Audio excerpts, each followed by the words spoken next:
I'm Margaret Ciccarelli. This is my husband Michael, and we are here to talk about our son Max. When he was about 9 months old, our son was diagnosed with a rare genetic disorder called Hurler syndrome. We learned that the best way to treat the disease is through a stem cell transplant. When researching where we wanted to take our son for his care, we visited the University of Minnesota, and at that time we stopped into the Ronald McDonald House. And that became a factor in our decision in deciding to go to Minnesota. Was the house made us feel comfortable that if we needed to be there a long time, that we would be in a good place. Of course, our main concern was our son's medical care, but we were blown away by the facility, and we knew it would be a good place for our daughter Grace, who was 3 years old at the time, especially during her adjustment through this whole time. And it turned out it was a great source of support for the two of us as well. Our son had a very rare disease that most doctors never encountered a child with it. And when we were living in the Ronald McDonald House, on our floor alone were 5 children with Hurler syndrome. And to be with parents who are going through the same thing with their child was just invaluable. Mike and I did 24-hour shifts, so you're extremely tired, you're drained, and we relied on the people and the volunteers at the Ronald McDonald House really to get us through. I feel like we were lifted up and carried through that whole experience. Everything we needed was there. That's my grandma and Max. That's Max. Our daughter was always very supportive of her brother. Everything he did was just a triumph for her as well. Instead of starting in preschool like she would have in Illinois, we moved to Minnesota, and yet she still was able to be a part of a book club, and a weekly banjo player came, and she had music time with him. I made lots of friends there. One friend didn't even live in the United States.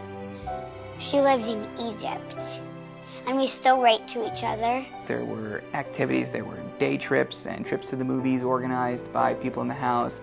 So there would be times where we were able to both be at the hospital with our son.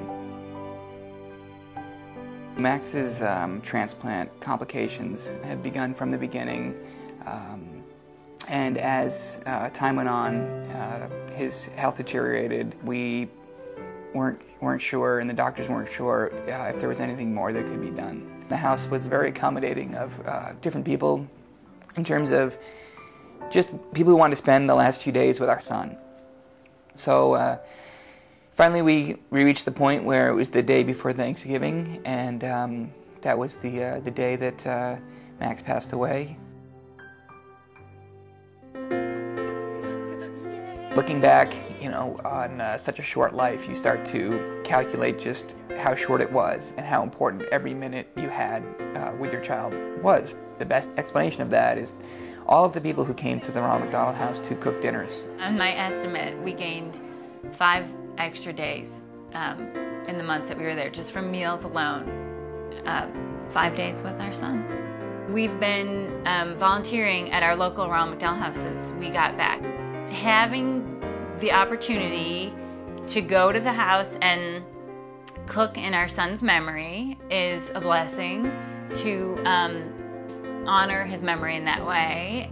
As much grief and sadness and everything that we experienced at the hospital, that's, I think, as much happiness and joy that we saw at the house. And that's what we took away from it. Every cent that's donated, every bit of food that was cooked, any floor that was swept, any little thing made such a huge impact. They all add up, and they really make a difference in people's lives. And I think that I think that's the lesson we try and live our lives by now, that even the smallest act of kindness can, when added up, can really equal something really huge.